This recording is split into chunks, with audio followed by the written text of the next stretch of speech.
রাজীবদা পাশে যাও একটু।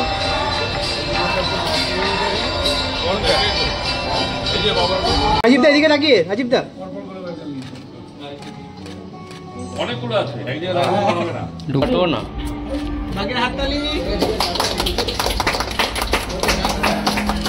লাইট দুলছে কেন বলো তো, কার হাত থেকে? হ্যাঁ,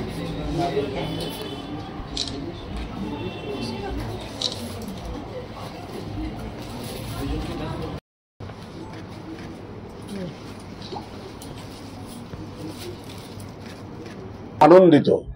ভূতের রাজা দিল বরের 10ম সংস্করণ আজকের উদ্বোধন হচ্ছে। 10th আউটলেট, চারটিখানি কথা নয়, এবং একটা multi cuisine, proper multi cuisine restaurant. সব ধরনের খাবার পাওয়া যায় এবং একই ছাদের তলায় ভূতের রাজা দিল বর এবং বাবুর্চি, এবং ভবিষ্যতে হয়তো হিন্দুস্তান সুইটসও হবে। এইটা কলকাতাবাসীর কাছে একটা ভীষণ আনন্দের খবর। আমরা ওয়ান স্টপ শপিং মল দেখেছি, কিন্তু ওয়ান স্টপ রেস্টুরেন্ট চেন এটা কলকাতা শহরে আমি অন্তত দেখিনি।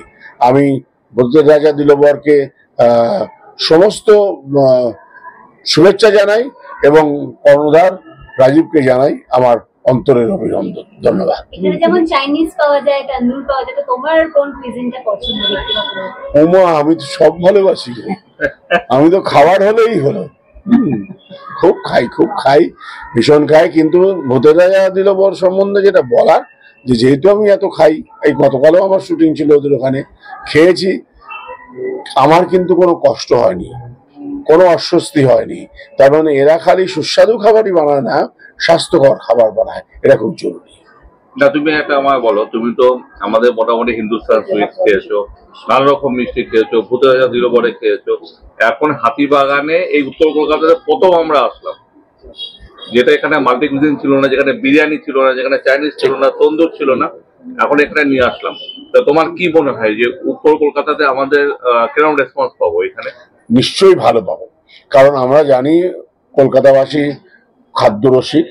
তার মধ্যে উত্তর কলকাতায় খাবারের ব্যাপারে সুনাম আছে। আমরা ছোটবেলা থেকে, আমার পিসির বাড়ি এখানে, শ্বশুর বাড়ি ছিল, সে আলুর চপ থেকে শুরু করে কবিরাজি সবকিছু আমাদের উত্তর কলকাতায় এক্সপেরিমেন্ট হতো। বিভিন্ন অনেক নাম করা রেস্টুরেন্ট আছে, সে নামকরণটা এখানে, মানে সে নামগুলো বলা এখানে হয়তো সমীচীন হবে না, কিন্তু ভূতের রাজা দিল বর সবকিছুর মধ্যেও মাথা উঁচু করে দাঁড়িয়ে থাকবে, এটা আমার দৃঢ় বিশ্বাস।